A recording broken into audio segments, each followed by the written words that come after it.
අයියේ අම්මා චප්පච්චි හොඳට බලා ගන්න කිව්වා. යුක්තිය අයදින හිඟුරක්ගොඩ දැවැන්තයාගේ මරණයේ අභිරහස.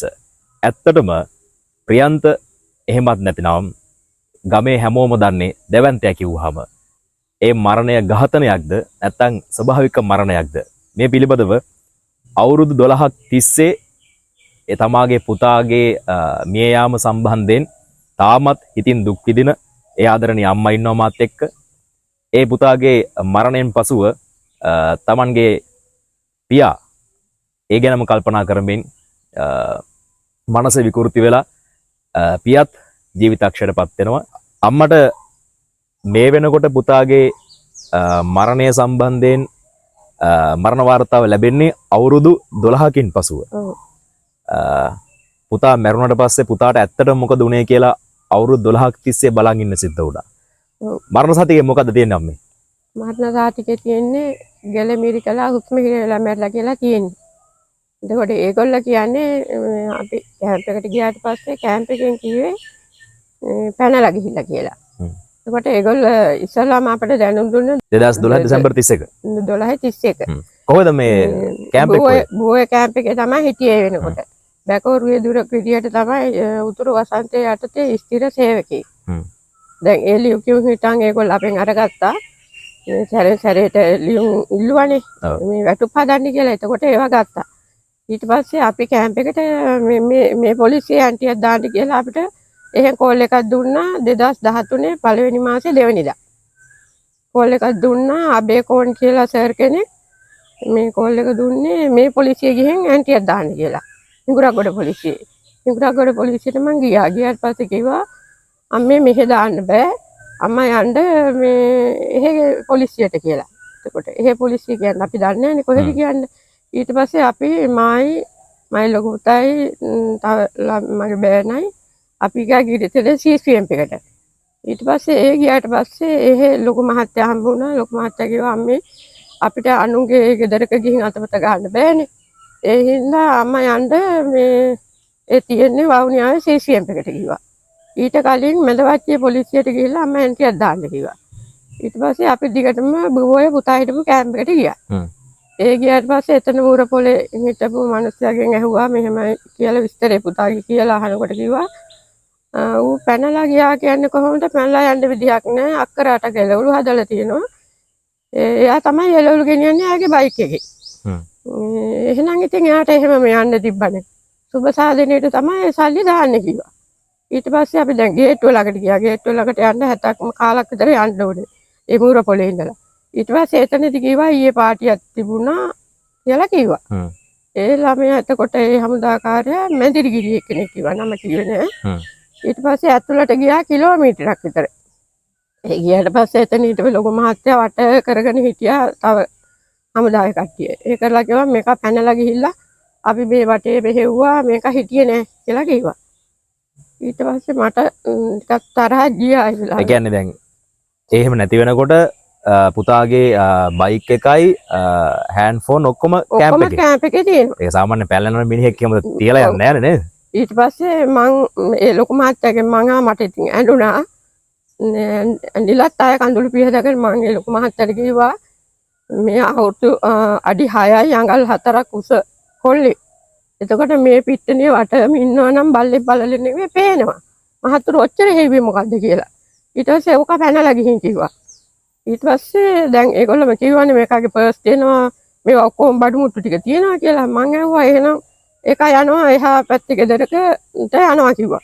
මං කිව්වා මහත්තයෝ එහෙම යනවා නම් එක්ක පර්ස් එක අරන් යන්න ඕනේ, එක්ක ෆෝන් එක අරන් යන්න ඕනේ, එක්ක සල්ලි අරන් යන්න ඕනේ. ඒවා ඔක්කොම තියෙනවා නම් මේක මොකටද පැනලා ගියේ ගෑණියක් ගාවට. ඒ ගෑනු ගෙයින් එළියට ගන්න නම් කෝල් එකක් දෙන්න ඕනේ. ඉතින් එහෙම නැතුව මට හිතුණා මාව මැරුවත් කමන්නේ කියන්න ඕනේ ටික කියන්න ඕනේ කියලා. ඊට පස්සේ එහෙම කිව්වා.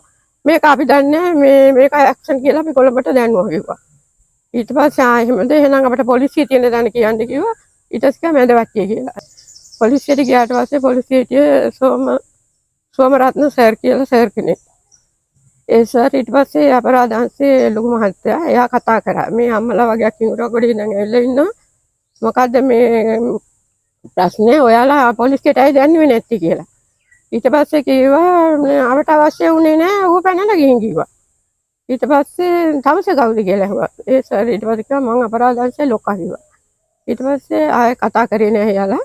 සද්ද නැති හිටියා. ඊට පස්සේ දැන් මගෙන් අපින් කට උතර අරගෙන ඔක්කොම ඉවර වෙනකොට හවස 4 විතර වුණා. ඒකම නාවා. ඒගොල්ලෝ අපිට කිව්වා ඇන්ටි දාන්න යන්න ඕනේ. අපි පොලිසියෙන් ඇන්ටි දානවා කියලා.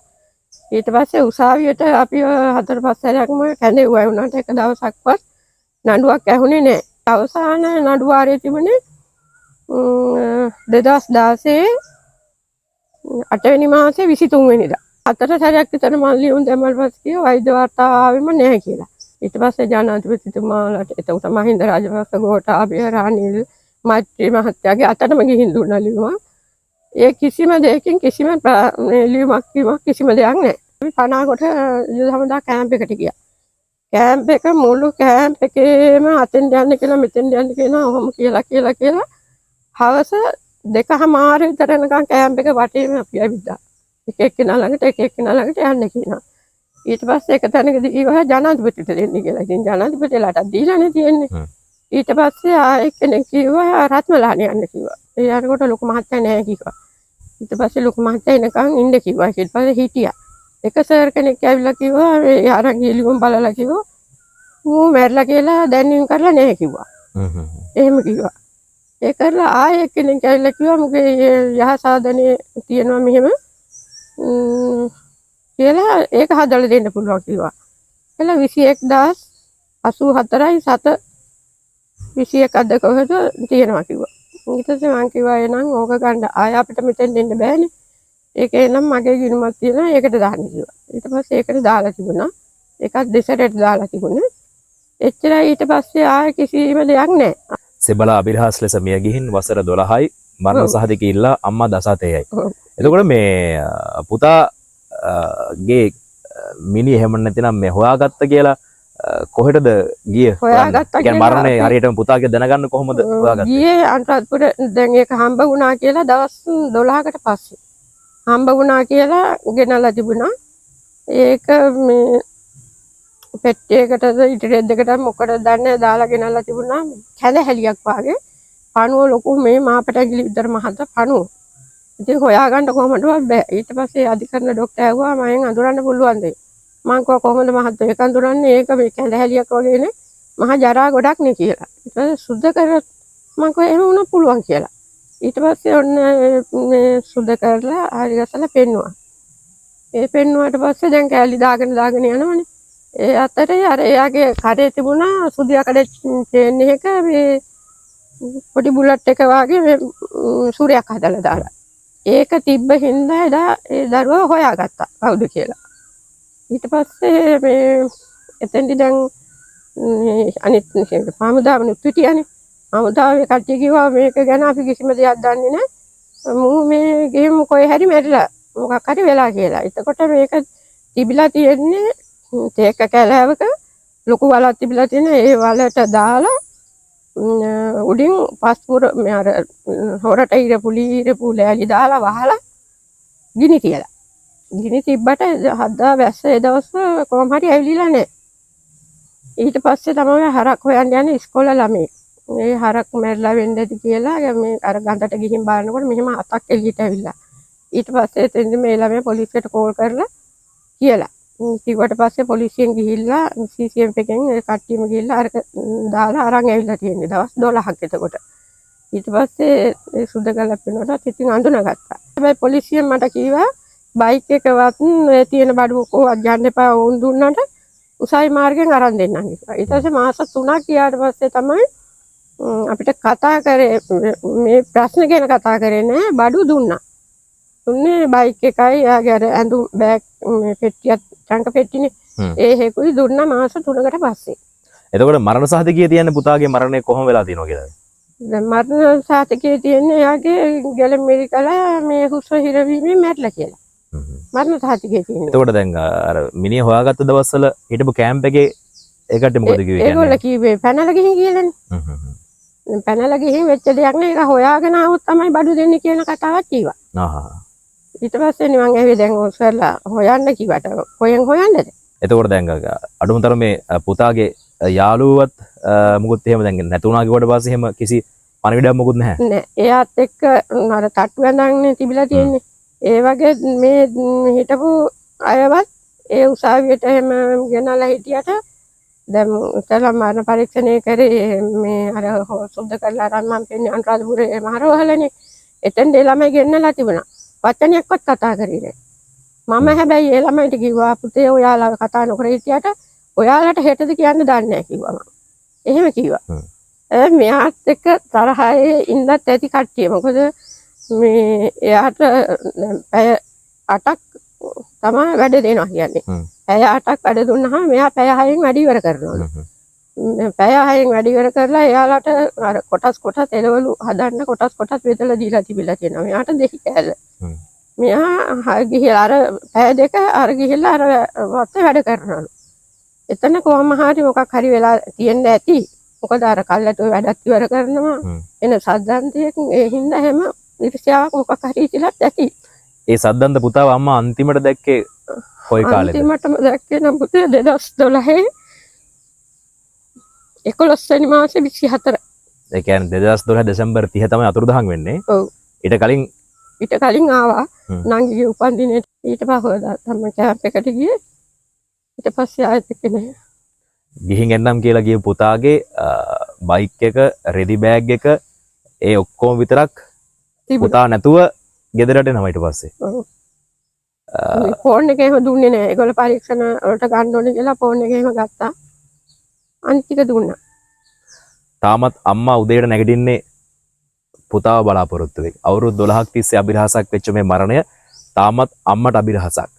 තාත්තට පුතාට මොකද උනේ කියලා දැනගන්න බැරි විදිහට තාත්තට මනස විකෘති වෙලා තාත්තා පුතා ගැනම කල්පනා කරලා අසනීප වෙනවා. එතකොට අම්මට පුතාගේ මතකයේ මොන වගේද තියෙන්නේ? කියන්නේ දේහධාරී හරි පිරිමි පෞරුෂයක් තියෙන පුතෙක් කියලා අපිට ගමේ හැමෝම කියනවා. ඉතින් එහෙම දෙවන්තෙක් අම්මට පුතෙක් අහිමි වෙලා තියෙන්නේ. මොන වගේ දෙයක්ද මේ වැඩසටහන බලන කට්ටියට කියන්න දෙන්නේ? Tamanගේ පුතා ආයේ එන්නේ නැති වුණාට තාත්තට බැරුණ පුතාට ඇත්තට මොකක්ද උනේ කියලා දැනගන්න. හැබැයි අම්මා නිදාගන්නේ පුතාව මතක් කරගෙන, උදේ නැගිටින්නේ පුතාව මතක් කරගෙන මේ දෙවට දිහා බලන් ඉන්න ඇති වෙනද වගේ පුතා ඇවිල්ලා නිමාඩු උඩ වෙලා කතා කරනකන්. ඉතින් පුතාගේ මේ සැඟව ගිය මරණය අභිරහස් සම්බන්ධයෙන් යුක්තිය පසදිල්ලන මොන වගේ දෙයක්ද කියන්න තියෙන්නේ? මට දැන් ඉතින් සමාජයට කියන්න දෙන්නේ මේ වගේ දුක් විඳින මොකද ලොකු ලොක්කන්ගේ අය නෙමෙයි ඔය හොඳ කැම්පවල ඉන්නේ. ඔක්කොම ඉන්නේ අසරණ මේ දුප්පත්ම ළමයි. ඒ හින්දා ඔය වගේ දේවල් පරිගැනීම නොකර සාධාරණයක් ඉෂ්ට කර දෙන්න කියලා තමයි කියන්න තියෙන්නේ. දැන් අර මේ නඩු මාර්ගයට යනවා නම් පුතාගේ ඇටසැකිලි ඒවා කොහේ හරි තියනවද? පොලිසිය බහරව තියනවද? එහෙම මොකක් හරි දැනුවත් වීමක් තියනවද?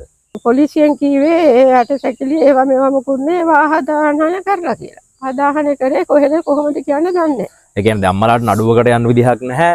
ඔව්. ඇටසැකිලි සියල්ල ආදාහනය කරගෙන. ඒගොල්ලෝ ඒවා තියාගත්තෙත් කාබන් පරීක්ෂණයක් කරලා මේක නඩු මාර්ගයට යනවා කියලා. එහෙම හින්දා අපි අස්සම් කරලා දීලා ආවද. ඒ කියන්නේ අස්සම් කරේ ඒවා කාබන් පරීක්ෂාවට දාලා නඩු මාර්ගයට යන්න ඒවා තියනවා කියලා. හැබැයි මරණ සහතිකයට එන්න කලින් පොලිසියට ගියාට පස්සේ කොහෙද මැදවච්ච පොලිසිය. මැදවච්ච පොලිසිය. එතකොට කිව්වේ ඒවා නෑ ආදාහනය කරලා කියලා. ඊට පස්සේ එතනින් එහාට මුකුත් ආයේ බැලුවේ නැද්ද? එතනින් එහාට ආයේ මුකුත් ඉතින් බැලුවේ නැහැ. ඊට පස්සේ තමයි මේ අර දරුවා මේ ආවට පස්සේ මං ජනාධිපතිතුමාට එහෙම ලියුම් දැම්මනේ. එතකොට ඇහුවේ නැද්ද දැන් මරණ සාතිකයේ දැන් එතකොට මරණ වාර්තා ඇවිල්ලා නැහැ නේ? එතකොට ඇවිල්ලා නැහැ. දැන් මරණ වාර්තා වෙන්නේ. එතකොට දැන් කලින් අර දර කෑලි වලට දාලා ගිනි තියලා එහෙමනේ දැක්කේ. හැබැයි මරණ වාර්තාවේ තියෙනවා ගෙල සිර කරලා සිදුවෙච්ච ඒ කියන්නේ ගෙල සිරවීමෙන් සිදුවෙච්ච මරණයක් කියලා. හැබැයි එහෙම මරණයකට මරණ වාර්තාව එහෙම එනවා. හැබැයි මරණ වාර්තාව ආවට පස්සේ නඩු මාර්ගයට යන්න විදිහක් නැහැ. මැදවච්ච පොලිසියෙන් කියනවා මේවා අස්තික කොටස් නැහැ කියලා. ආදාහනය කරා කියලා. ආදාහනය කරලා කියලා. ඉතින් එතනින් එහාට ඉතින් ආයෙ මොනවද කරන්න දිහක් නැහැනේ. මහින්ද ජනාධිපති, ගෝඨාභය ජනාධිපති, මෛත්‍රීපාල ජනාධිපති, රනිල් ජනාධිපති 4 දෙනා ගාවට ගියා. 4 දෙනාටම ලියුම් කියුම් ඇරි එක්කෙනෙක්ගෙන් කිසිම ප්‍රතිඵලයක් නැහැ. දැන් අනුර කුමාර ජනාධිපති ගාවට ඊට පස්සේ පොළොන්නරුවට ආවනි ජනාධිපතිතුමා. ඊට පස්සේ මේ අර ඉන්නවනේ සංවිධායක මහතුරු ඒගොල්ලෝ කිව්වා මෙහෙම ලියන්නකො නැන්ද බලන්න. ඊට පස්සේ මල් ලියලා එයාලා අතට දුන්නාට පස්සේ ඒගොල්ලෝ තමයි දීලා තියෙන්නේ. ඊට පස්සේ තමයි අර ලියුම ආවේ. කාට ලිව්වත් ඉතින් කාට නැති වෙච්ච පුතා එන්නේ නැහැ නේ. ආයෙන්නේ නේ කියලා ඉතින් හිතලා ඉන්නවර දෙවිදේ හිත පැරණ විතරයි වැඩේ.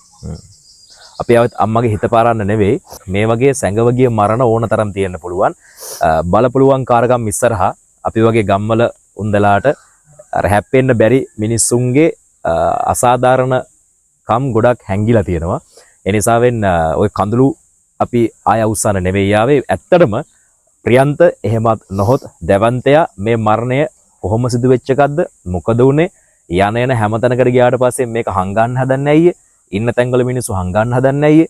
මේව හැංගුවේ ඇයියේ? හංගන්නේ කාගේ උමනාවටද? මොකද්ද මේ උනේ?